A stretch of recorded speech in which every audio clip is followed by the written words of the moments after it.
Yes, I am. I'm here. Yes. Very good, very good. I got your DM, but I'll get back with you soon as I feel good. Otherwise, guys, continue doing what you're doing. This Adani deal is a poison chalice. And I've heard somebody here, that's why I'm coming on, saying that, can you prove to us that Adani has ruined some economy or some system somewhere? There's a lot of proof everywhere. Where you see Bill Gates and the globalist agenda, you know that country is going to be ruined. Not only by Adani, but by the globalist agenda. So we have really to defeat Adani case. One win will cascade to many more wins. So Tony, we are with you all the way until we win this case. Then going forward, the butcher of Sugoi, I cannot call him my president. Never can come out of my mouth.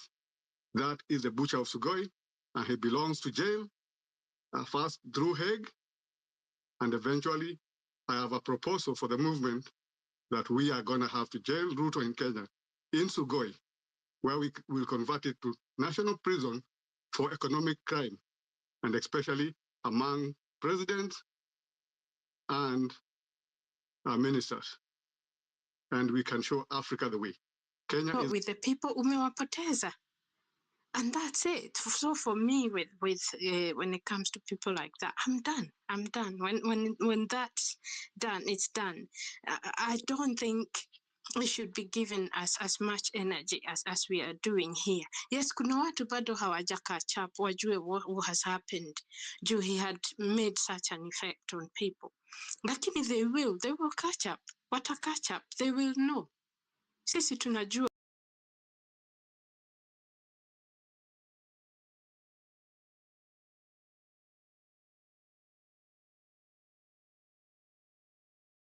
So for me, I would say, let's focus. So many distractions. Sante.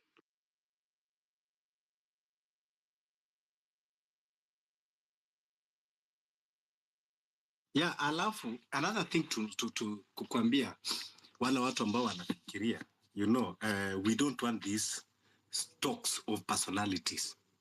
And we cannot say that because of the movement, at lazima tupembelezane na traitors. There are some things, some of us tukiwa tunaongea hapa, I can tell you with authority, we know why we say that Morara is a traitor. If push come to shove, tunaweza hata kutoa proof kuonyesha kwamba this guy is working with this regime, people that are close.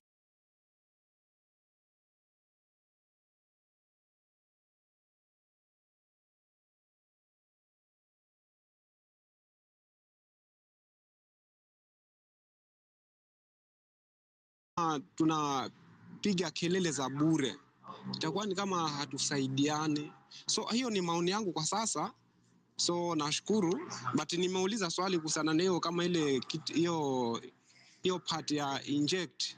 Sijui kama vijana tuko na connection na hiyo ama ile ni something ambayo we don't entertain. That's my question. Labda kuna mtu anaweza akanijibu. Asante. Abdi, unataka kusema aje alafu tuwete Bilton? Tumesikia Abdi. Right. Yes, Dr. Bilton, how are you doing today? Yeah, can you hear you, Abdi? I'm fine. I hear Abdi has come. Maybe he could go, then I can... Yeah, Abdi. Okay. I think at this moment, our journey and movement isn't solely about aligning under a single vehicle or a leader, I believe. We are here to address real issues affecting Kenyans, to foster a united vision and to push for a meaningful change. I think political vehicles and leaders will emerge with time as this momentum builds and shifts towards the future.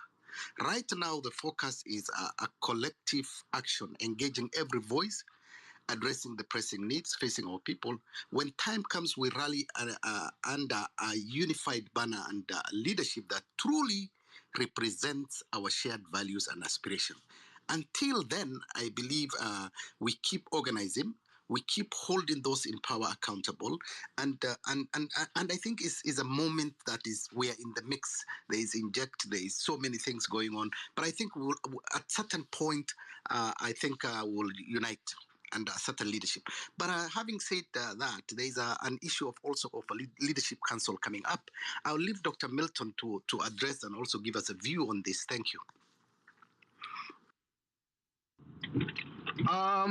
Thank you, Chief. I don't know whether Hillary, you have allowed me to go ahead. Yeah, go ahead, bro. Go ahead. Okay. Yes. I speak today, and I think my position is we don't need any more questions. What we need to do now is this is a time to act. And when I have seen what Ruto and allow me to speak without referencing him as President Ruto, because I do not believe that his conduct and his character is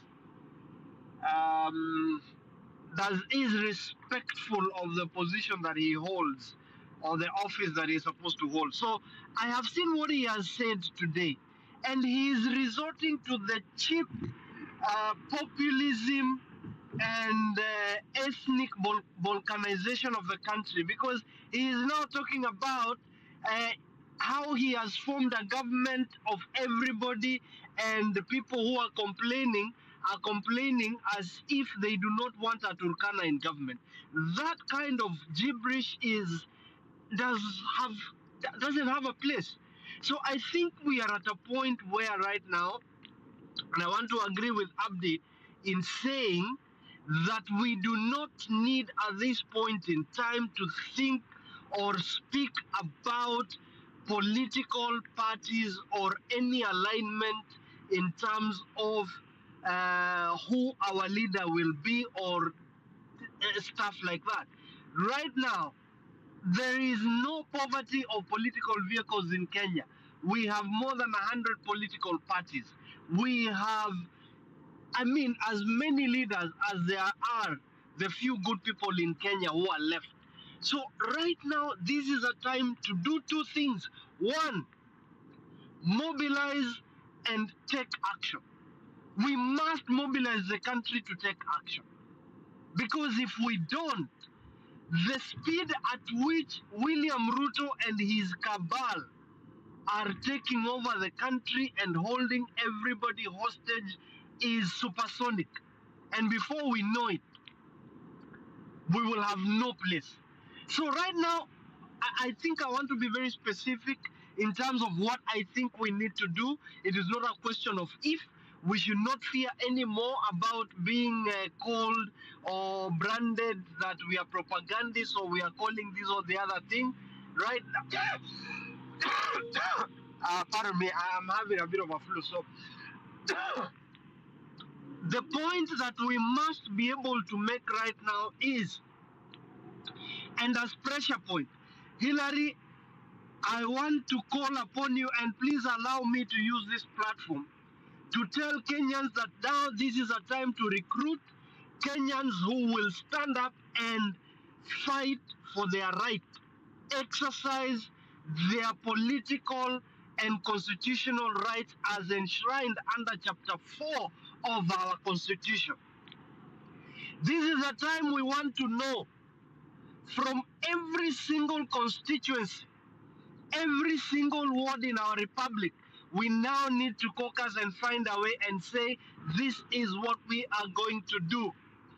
And I would request that this week becomes that period, becomes that turning point, and we use the next 7 days, and Hillary, Boni, and Abdi, let us pull together. Let's get a team of volunteers, and we say we are reaching out. We are taking census of our people who are willing. Let us have protest in every ward, every constituency, and coming to every county before we can even think about demonstrating in Nairobi. I have said before that in Kenya, the reason why William Ruto is able to get our people fear from coming to the streets is because he can draw police officers from different parts of the environs around the city of Nairobi for them to contain protests. But if we started protests in every ward, in every constituency, there is no possibility of stopping that kind of protest. So I am saying that we need to mobilize ourselves and let us get inspired by the story of the fall of Jericho.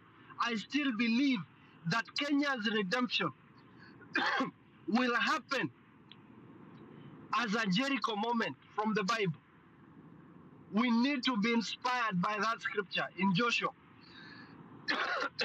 Sorry guys, I'm having a bit of a cold and I have a sore throat. But we still have to tell our people.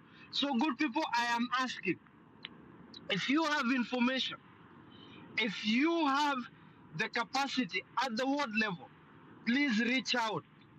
Come to my inbox. Reach out to Hillary.